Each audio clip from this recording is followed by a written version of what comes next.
Es un placer en esta ocasión conversar con Ernesto Revilla. Él es economista en jefe para América Latina de Citi.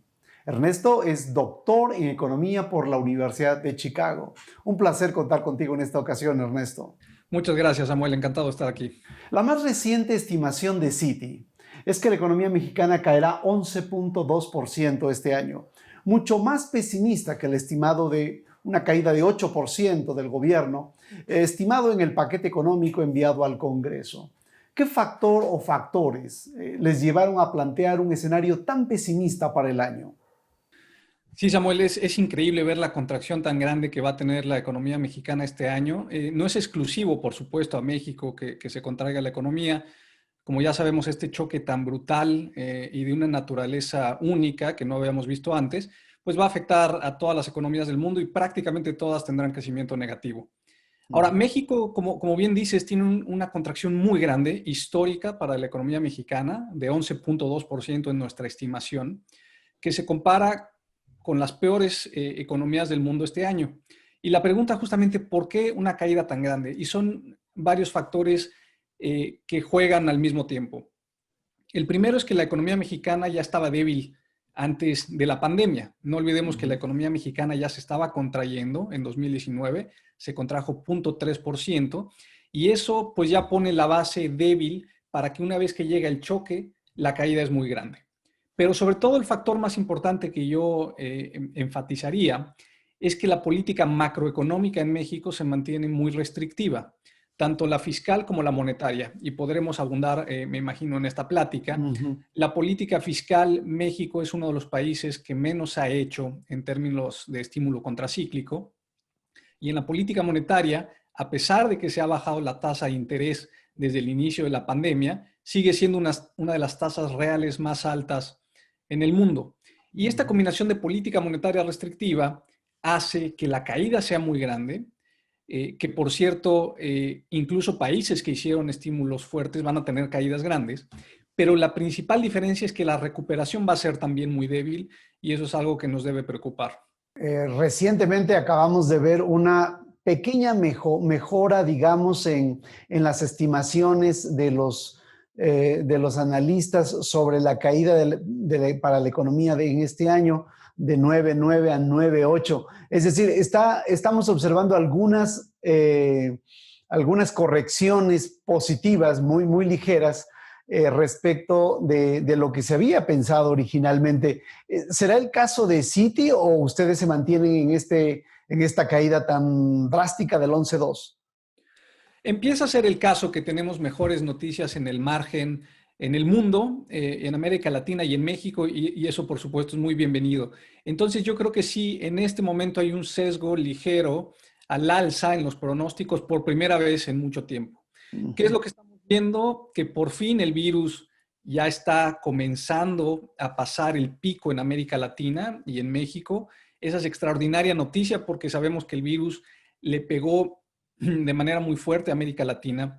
Sí. Es la región más afectada, es el epicentro del virus.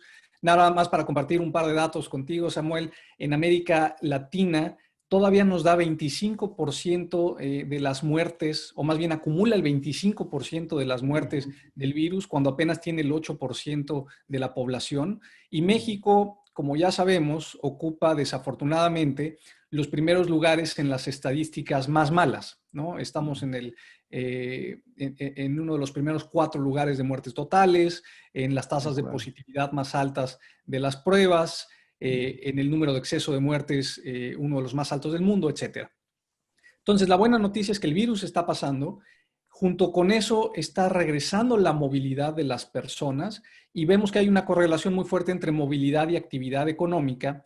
Y en la medida en que la movilidad continúe recuperándose en el cuarto trimestre, yo creo que vamos a empezar a tener sorpresas positivas en la actividad económica, y creo que el consenso empezará a mejorar marginalmente en el cuarto trimestre, y probablemente nosotros también, dado que estemos abajo del consenso.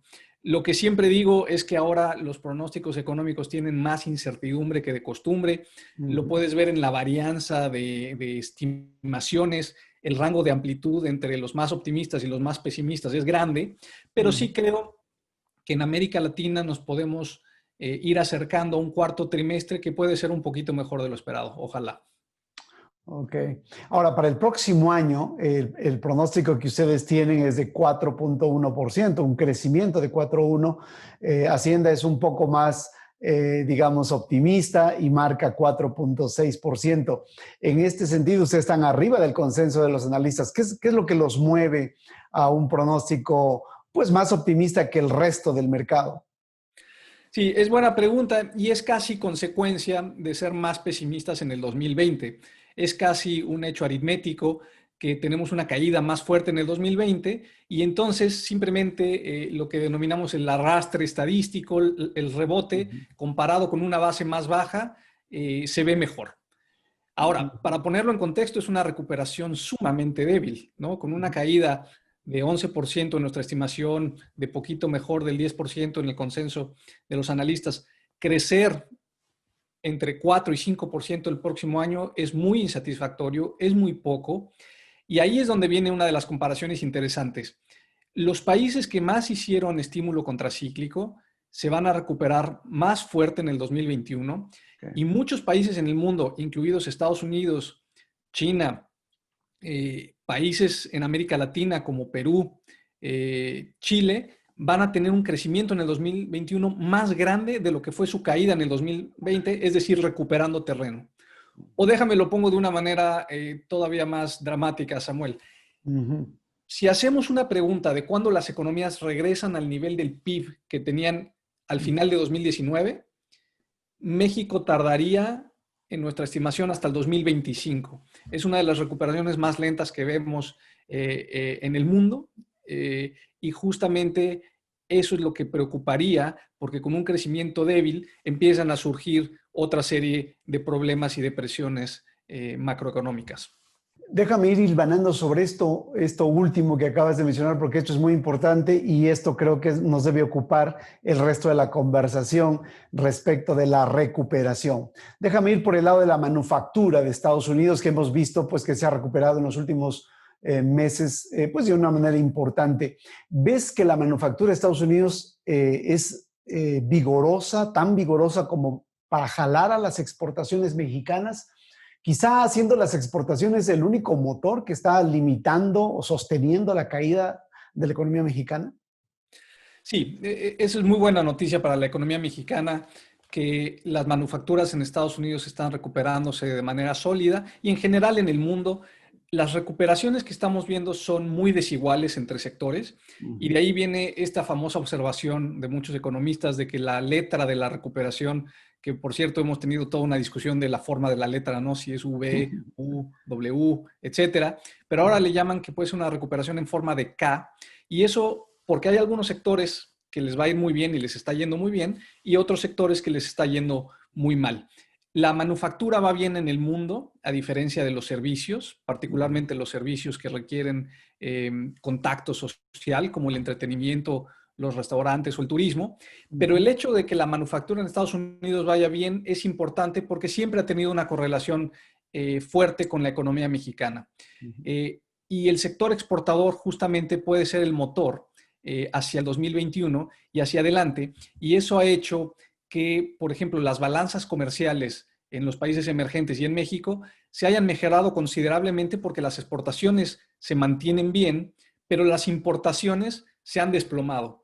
Y justamente ese hecho es por lo menos una buena noticia que le sigue dando dinamismo a las economías locales por el sector exportador, pero sobre todo porque disminuye la vulnerabilidad externa de las economías y eso es algo que tampoco esperábamos al inicio de la pandemia, pero como comenté ha sido una crisis muy extraña en donde los ejemplos anteriores de crisis y recesiones no aplican en esta que es de naturaleza distinta. Interesante. Ahora, déjame ir a la parte de la inversión, porque la inversión pues es una historia relativamente triste en México, relativamente en comparación con otras economías. Es decir, ha pasado de alrededor del 22-23% del PIB hace no muchos años a poco menos del 18% ahora, con una caída importante, por cierto, de la inversión pública y, claro, un desplome de la inversión privada al segundo trimestre con más del 37% de caída. La pregunta es, ¿realmente el Tratado de Libre Comercio, el TEMEC, será motor para la inversión? ¿Cuál es tu percepción, Ernesto? Lo voy a responder de manera muy corta. Desafortunadamente, no mucho, ¿no? Y es desafortunado porque yo coincido en tu diagnóstico, Samuel, que la inversión ha sido una de las historias más tristes de la economía mexicana recientemente y es lo que ha explicado el pobre desempeño que ha tenido en los últimos años. México, como ya comentamos, tuvo una desaceleración en 2019 que se puede atribuir directamente a la caída de la inversión, que eso se puede atribuir directamente a la incertidumbre que tiene el sector privado para invertir, dado los cambios que ha habido en las reglas del juego y en la política económica. Entonces, con una inversión débil, tanto pública como privada, por razones distintas, porque la inversión privada ha sido castigada por la baja confianza de la inversión que vemos ya desde hace 2 años y la inversión pública por otra razón, por la austeridad que el gobierno ha tenido en la política fiscal y esas dos cosas se conjugan y que no tenemos el motor de la inversión.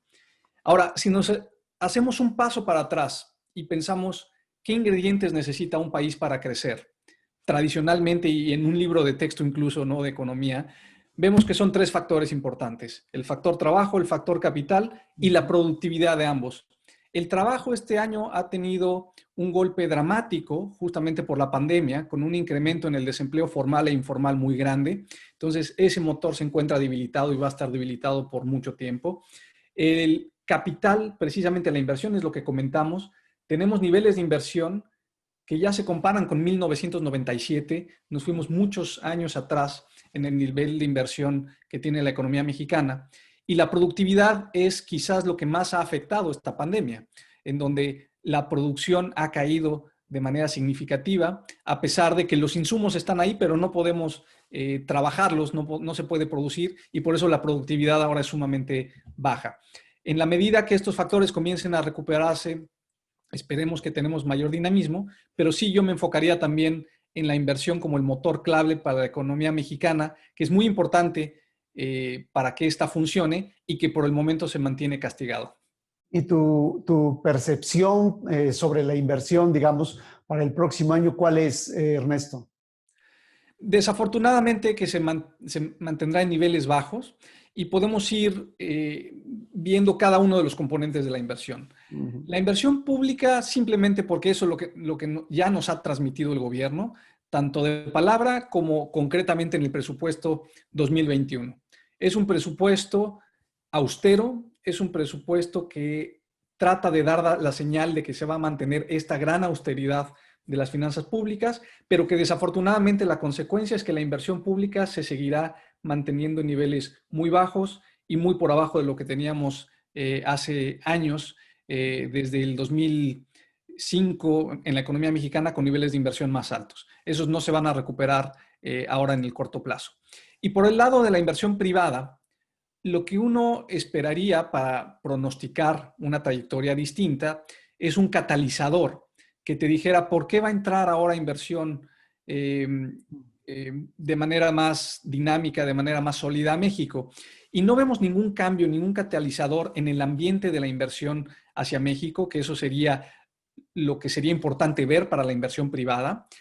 Y luego, para relacionarlo con la pregunta anterior, Samuel, que es el Tratado de Libre Comercio renegociado con Estados Unidos y Canadá, sin duda es importante para la economía mexicana, pero en un horizonte muy largo de 20 y 30 años, y en el corto plazo no creemos que ese pueda ser un factor macroeconómico significativo que atraiga inversión, dado que todo el mundo tiene un choque de menor producción, de menor demanda, y en ese ambiente no es necesario invertir porque sobra capacidad instalada. Entonces, por eso no esperamos un cambio significativo en la inversión en México el próximo año.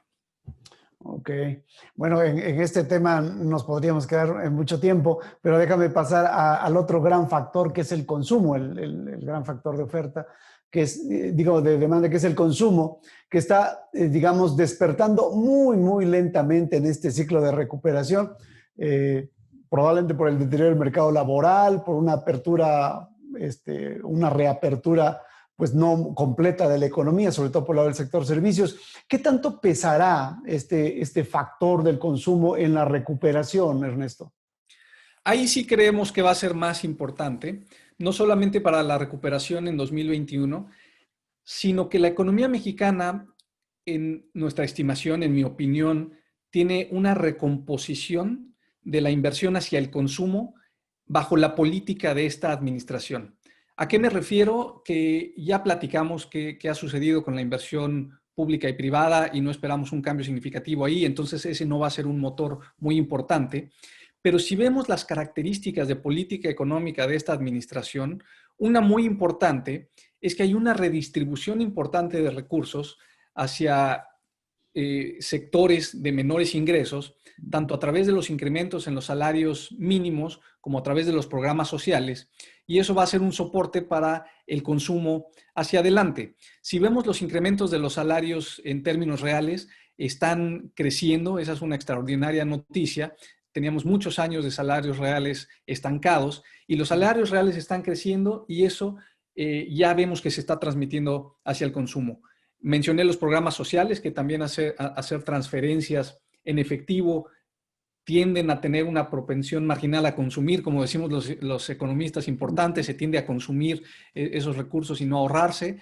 Y otras sorpresas que nos dio esta pandemia, y me imagino que también te habrán sorprendido, Samuel, son las remesas. Las remesas van muy bien hacia México y otros países centroamericanos y de Latinoamérica, que yo creo que nadie lo hubiera pronosticado en marzo, cuando veíamos el tamaño del choque que se avecinaba, el deterioro en el mercado laboral de Estados Unidos tan grande, pero aún así las remesas hacia México se mantienen bien y ese también es un soporte para el consumo. Si le añadimos el ingrediente adicional de las tasas de interés que están bajando en el mundo, creemos que puede ser uno de los motores que se mantengan, insisto, no solamente 2021, sino es como una de las características de esta administración. Ok, o sea, sí están esperando un despegue del consumo en los próximos trimestres, aunque insisto que lo que hemos visto hasta ahora pues ha sido todavía muy lento, ¿no? En términos del consumo. Claro, y hablo en términos relativos, el consumo relativo a la inversión, relativo al gasto del gobierno. Ya platicamos de nuestras cifras de recuperación, que después de caer entre 10 y 11% este año, nos vamos a recuperar entre 4 y 5% el próximo. Eso implica que el consumo no va a ser tan dinámico, pero por lo menos va a ser un poco más que la inversión. En cuanto a las finanzas públicas, Ernesto, bueno, tenemos unas finanzas públicas que en su prospectiva se ven débiles, potencialmente deterioradas, principalmente por menores ingresos tributarios quizá esperados para el próximo año. Tú me dirás cuál es tu modelo al respecto. Y por la debilidad de Pemex, que requerirá mayores apoyos y que es un tema de debate ahora mismo. Para el 2021, ¿cuál es tu mayor preocupación en este tema de la sostenibilidad de las finanzas públicas? Sí, esta es una extraordinaria pregunta y discusión porque yo creo que hay una gran paradoja acerca de las finanzas públicas actualmente en México. El gobierno quiere mucha austeridad. Esa es la línea que ha guiado a las finanzas públicas en esta administración, pero paradójicamente la austeridad puede deteriorar las finanzas públicas hacia el futuro. ¿A qué me refiero? Que con mucha austeridad, como ya vimos ante este choque, la economía va a caer más de lo que hubiera caído en otro escenario en el que el gobierno sí hubiera dado un estímulo contracíclico. Y esa caída en la economía debilita los ingresos tributarios porque no va a haber mucha actividad económica y por lo tanto no se van a generar muchos impuestos de IVA, de renta, de IEPS. Vas a tener ingresos tributarios débiles hacia adelante. Y por otro lado, tenemos ingresos petroleros que ya vienen castigados por mucho tiempo, por muchas razones, la más importante de todas, la caída consistente de la plataforma de producción de petróleo, que ya llevamos desde 2004 con caídas anuales y ya México produce menos de la mitad de lo que producíamos en 2004. Entonces, esa es una trayectoria larga y estructural de caída en la producción petrolera, asociada a un precio de petróleo bajo que tenemos ahora. Entonces, si empezamos a juntar los ingredientes hacia adelante, tenemos débiles ingresos tributarios, Ujú. débiles ingresos petroleros, pero algo que es lo que cierra la paradoja que estoy describiendo. Una caída tan grande en la economía que la razón de deuda a PIB va a crecer de cualquier forma, aunque el gobierno no quiera, por la caída del PIB. Es lo que le llamamos un efecto del denominador, ¿no? El denominador, que es el PIB, en esa razón de deuda PIB, va a caer tanto que la deuda va a representar más como porcentaje del PIB a pesar de la austeridad. Entonces, para acabar esta larga respuesta, y perdón que me haya extendido, Samuel, la debilidad que me preocupa de las finanzas públicas hacia adelante es justamente esa, que tenemos debilidad en los ingresos, un efecto muy malo por el lado del PIB y la preocupación adicional, que es muy grande, de que Pemex poco a poco le va a ir poniendo más presión a las finanzas públicas federales. Ya lo hace y lo va a hacer cada vez más, y ese va a ser un lastre para México. Y sobre esto último, Ernesto, eh, digamos, para decirlo brevemente, ¿cuáles son los límites para Pemex?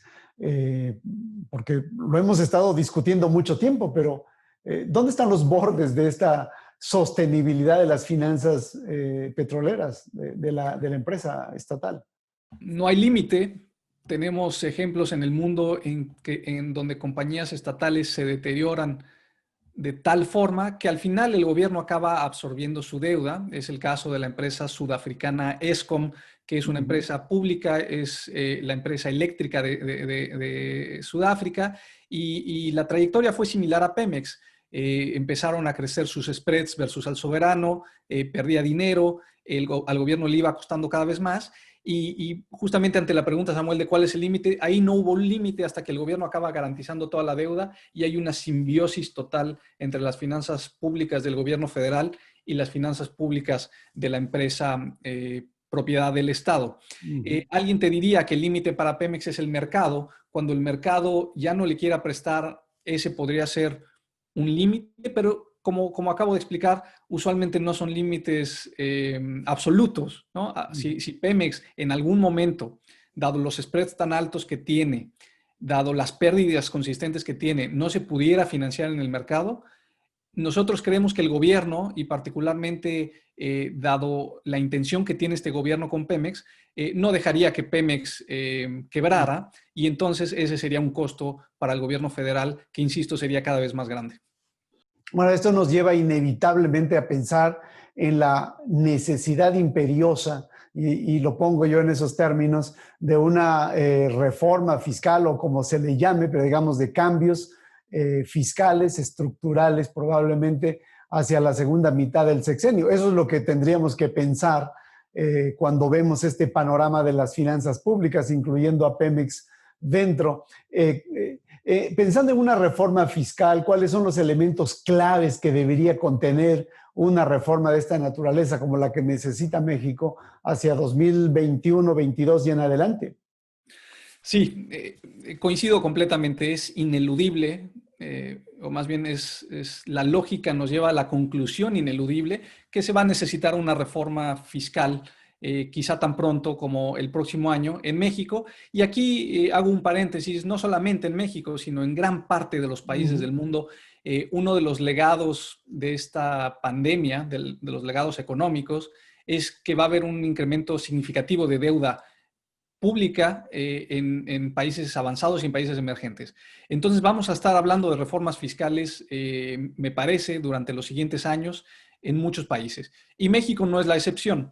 Y yo creo que es casi una certeza, y así lo ha dicho incluso el gobierno, que podríamos esperar una propuesta de reforma fiscal en el siguiente paquete económico, el presupuesto para 2022, es decir, a un año de donde estamos ahora. Ante la pregunta, ¿qué ingredientes debería incluir? Yo creo que el mercado y la gente lo va a ver fundamentalmente como una reforma recaudatoria que necesite incrementar los ingresos, sobre todo tributarios.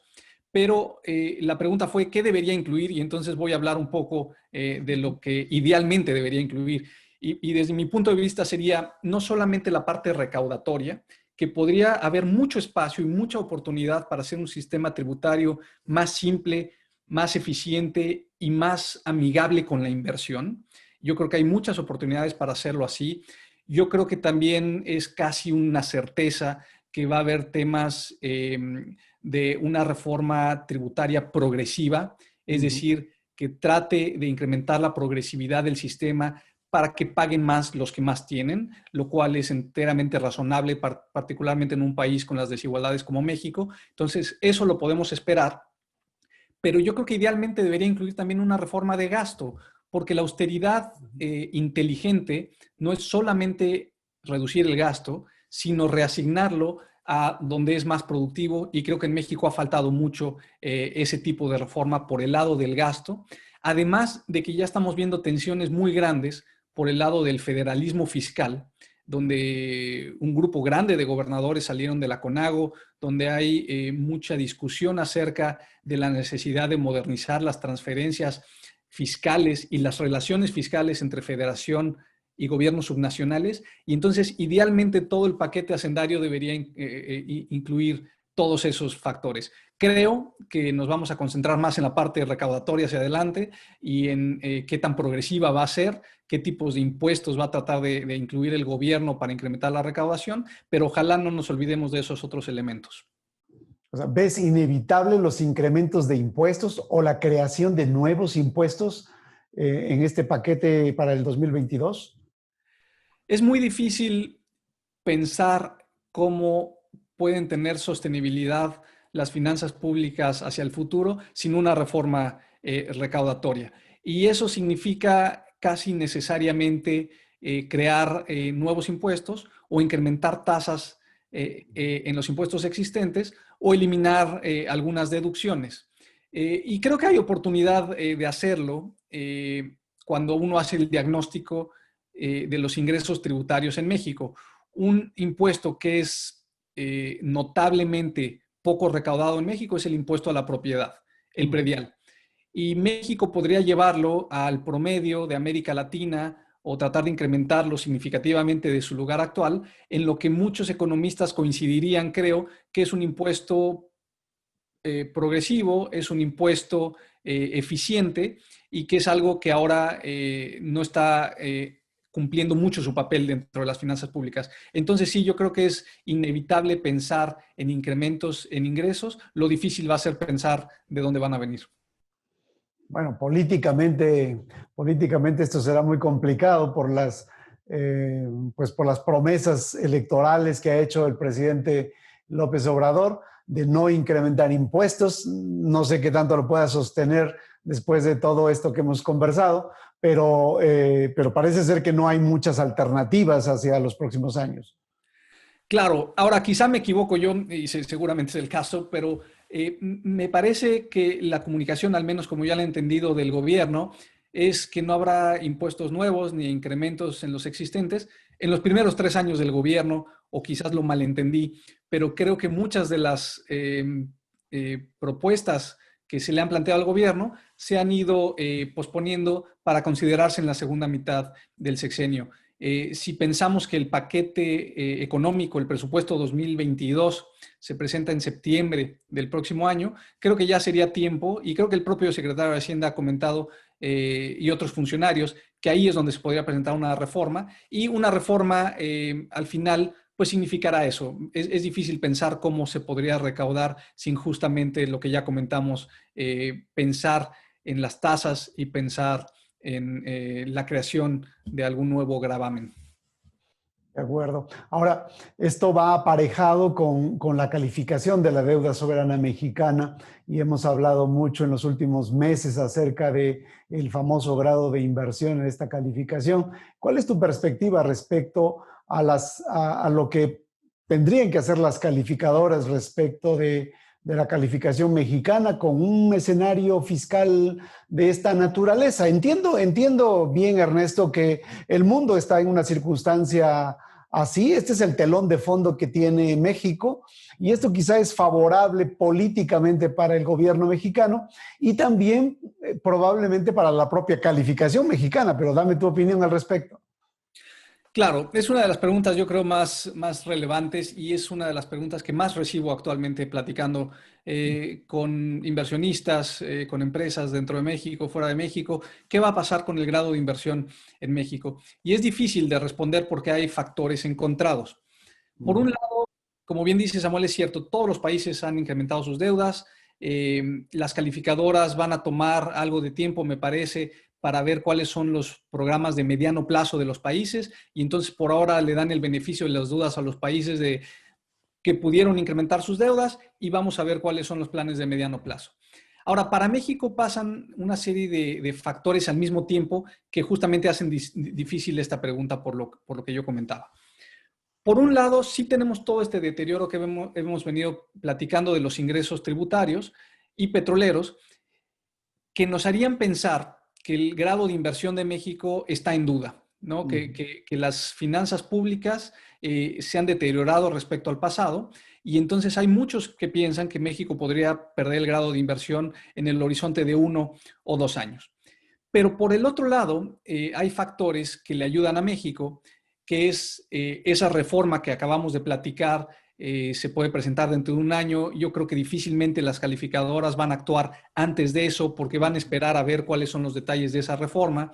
Si esa reforma convence de que fortalece los ingresos del gobierno de una manera eficiente y sostenible, yo creo que eso disminuye las probabilidades de bajar el grado de inversión.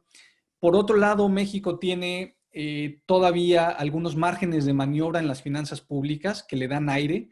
Es el caso este año del Fondo de Estabilización de los Ingresos Presupuestarios, el FEIP, que se va a acabar este año, pero ese es un colchón que se tenía. México tiene coberturas petroleras este año. México va a recibir, y por México me refiero al gobierno federal, va a recibir el próximo año el remanente de operación de Banco de México, puede ser significativo, y tiene un colchón en el precio de la gasolina, porque hay un artículo en el paquete económico de 2021 que dice que el precio de la gasolina va a tener una cuota adicional, que eso le puede dar una protección adicional a las finanzas públicas en el caso de caídas en el precio del petróleo. Entonces, lo que quiero decir para resumir, si bien hay mucha preocupación, México todavía tiene niveles que se comparan bien con otros países en ese grado de calificación. México todavía tiene algunos márgenes de maniobra. México todavía tiene esa bala que es la reforma fiscal, pero quizá la preocupación más grande para las calificadoras sean lo que platicábamos al principio, que es el mal desempeño económico, la caída de la actividad económica. Entonces, si al final el grado de inversión está en riesgo, creo que no va a ser tanto por un riesgo de finanzas públicas, sino va a ser por un riesgo de bajo crecimiento, que las calificadoras ya lo han venido comentando. Yeah. Y para terminar, Ernesto, y te agradezco muchísimo tu tiempo para esta conversación, ¿cuál es tu mayor preocupación, digamos, sobre México hacia 2021, 2022? Yo diría que lo que más me preocupa es que México acabe en un equilibrio de muy bajo crecimiento, que sea difícil de salir, en donde se empiece a generar un círculo vicioso, en donde no tengamos una fuerte recuperación, y eso empiece a contaminar otras áreas de la economía y se empiece a deteriorar el panorama de mediano plazo. ¿A qué me refiero? Que con una débil recuperación económica vamos a tener malas finanzas públicas que van a empezar a preocupar a los inversionistas. Vamos a tener déficits públicos difíciles de cerrar. Vamos a tener un ambiente de la inversión que no va a ser muy dinámico, y a veces es difícil salir de esos malos equilibrios. Me preocupa no tanto que haya un problema fiscal, como ya mencioné, en el corto mediano plazo, porque todavía hay márgenes de maniobra y eso tarda más tiempo. Me preocuparía mucho mantenernos en un entorno de crecimiento debilitado, y me preocupa mucho Pemex. Sigue siendo uno de los riesgos macroeconómicos más importantes para México, porque ahí sí podemos tener alguna mala sorpresa en cualquier momento de que Pemex no pueda salir al mercado, o de que el gobierno tenga que inyectarle mucho más dinero a Pemex, cambiando de manera más rápida la narrativa sobre México. Yo diría que esos riesgos siguen ahí, y por supuesto, me preguntaste uno, ya di tres, perdón Samuel, pero el primero y más grande de todos, creo que debía haber empezado por ahí, es la pandemia. No olvidemos que no puede haber economías sanas sin que haya antes salud, y lo que determina ahora completamente los pronósticos de los economistas hacia adelante es qué va a pasar con el virus, y ahí nadie sabe. Entonces me preocuparía que la pandemia tarde mucho tiempo en corregirse en un país como México y eso contamine todo el resto de las variables económicas. Solamente para tener claro, Ernesto, el pronóstico que tienes de regresar al estado anterior a la pandemia para México es 2025. Y en este pronóstico, lo que estás pensando, pues es que México va a crecer más del 4% el próximo año. Es decir, vamos a tener relativamente buen performance con la pandemia el próximo año. Claro. La recuperación que estamos estimando hacia 2021 de alrededor de 4% requiere que la pandemia continúe mejorando, que la curva de contagios continúe descendiendo como ya lo ha venido haciendo, y esa es una gran incertidumbre. Y dado ese crecimiento de 2021 de 4% y los crecimientos que vemos hacia adelante, es simplemente de nuevo aritmética que el nivel del Producto Interno Bruto, el nivel del PIB, no regresa al nivel que tenía en el cuarto trimestre de 2019, sino hasta 2025, lo cual es dramático. Pero hay todavía una peor noticia, Samuel, que eso es el nivel del PIB. Si pensamos en el PIB per cápita, el PIB por persona, podemos tener fácilmente una década perdida, no solamente en México, sino en América Latina y otros países del mundo. Bueno, pues así están los escenarios para los años que siguen. Te agradezco muchísimo, Ernesto, por esta conversación. Encantado, Samuel, a la orden.